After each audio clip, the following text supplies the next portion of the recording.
is Valley News Live at 4. Good afternoon, everyone. We're continuing to follow some breaking news on an armed robber still on the run. Today, we're getting a look at the person police believe held up the Casey's gas station off of 42nd Street South in Fargo yesterday afternoon. Police described the man as 5'11", wearing a dark-colored jacket and gray sweatshirt.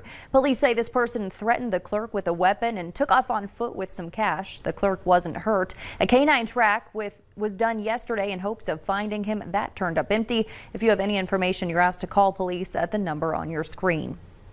Some happy new developments for you today. After 2 weeks in a Nebraska hospital, West Fargo police officer Tim Brown is home. Officer Brown suffered a heart attack while booking 2 women into the Cass County Jail back in October. Officer Brown says he's grateful for the support from the West Fargo Police Department and for the community throughout his journey. His road to recovery will continue at a local rehabilitation hospital. Here's Hutch now with a first look at your forecast. Hutch? Stacy, thanks so much, and good afternoon, everyone. Heading into our evening hours, we are enjoying quiet weather once again. A little bit of flurry activity north near the border, but snow can be fun, right? Look at this fella out there. First snow angel, Stephanie. Thanks for sharing your photo. Now, right now, the wind, not a big deal, but tonight, the main risk and concern weather-wise will be some spotty precipitation and gusty winds that are way out in Montana right now. But look at this, gusts over 60 miles per hour in Glasgow, Montana. That wind is heading our way, and there's a weather hiccup that's coming our way that will bring, well, tonight, some passing spits of mixed precipitation, sleet, some rain, some graupel, some snow.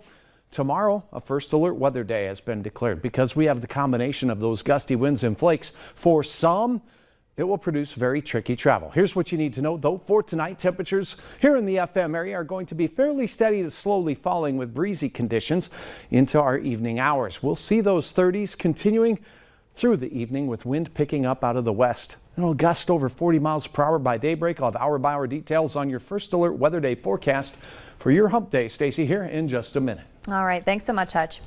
Kyle Rittenhouse's fate now rests in the hands of the jury. After closing arguments yesterday, the court reconvened this morning for the 18 members of the jury to be randomly reduced to 12. Rittenhouse himself chose the 12 jurors out of a tumbler today. After receiving final instructions from the judge, the jury left the courtroom to begin deliberations.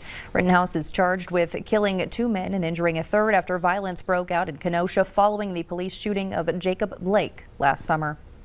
A COVID-19 outbreak inside a Connecticut nursing home has led to the deaths of 8 residents. As Elise Preston reports, a total of 89 residents and employees all tested positive, and all but 2 were vaccinated.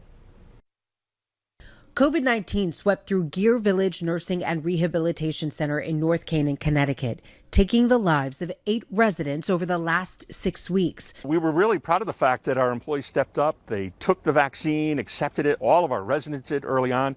We thought we were ahead of this. Nursing home officials say the residents who died had serious underlying health issues. They suspect an asymptomatic employee brought in the virus despite regular COVID testing.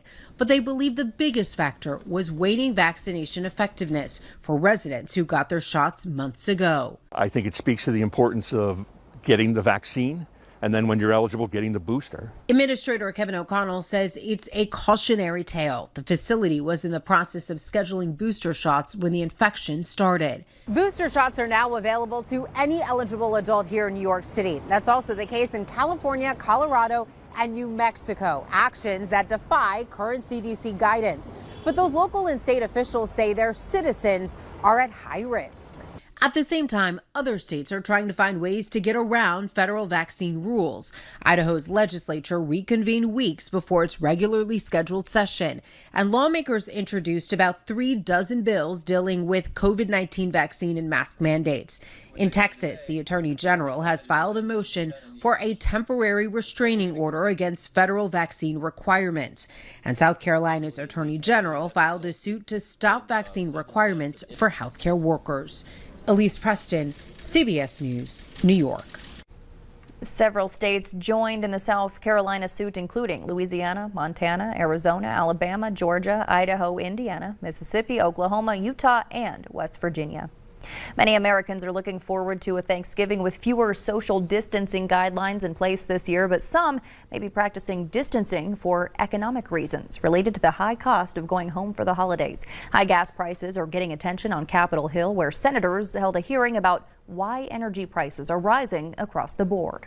The biggest swing in price is just simply the demand came back quicker than production. So that's really driven up the price substantially.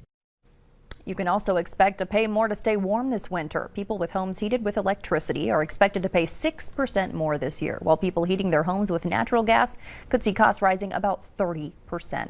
Meanwhile, here in North Dakota, as the U.S. hits a 30-year record high inflation jump last month, drivers in our state are now paying nearly 60% more for fuel since last year. The Labor Department also released a report showing that real wages after inflation have fallen from September to October, leading people to have less money for higher-priced goods. A Minot State University professor says prices aren't expected to go down anytime soon. Realistically, we're probably looking at least into the middle of 2022, and it really is going to depend on what the Fed decides to do with interest rates and their bond buying program and things like that. He says grocery prices have also skyrocketed, causing North Dakotans to cut back. One family says they've gone from buying groceries 2 to 3 times a month to now just once a month. New for you now at 4, the Minnesota Department of Health says if you have baby spinach from the brand Brega Fresh, to throw it away. This after 2 people in the state are now sick with E. coli. The best buy date was on or around October 23rd. The cases are being investigated in connection to a nationwide outbreak. MDH is working with the Minnesota Department of Agriculture, the CDC, and the FDA. Pete Nielsen has been named as the new assistant police chief in West Fargo. Nielsen started with the department in 1999 and also served in the U.S. Air Force. The change comes after former assistant chief Jerry Boyer was placed on leave. Documents in his files show he created a hostile environment.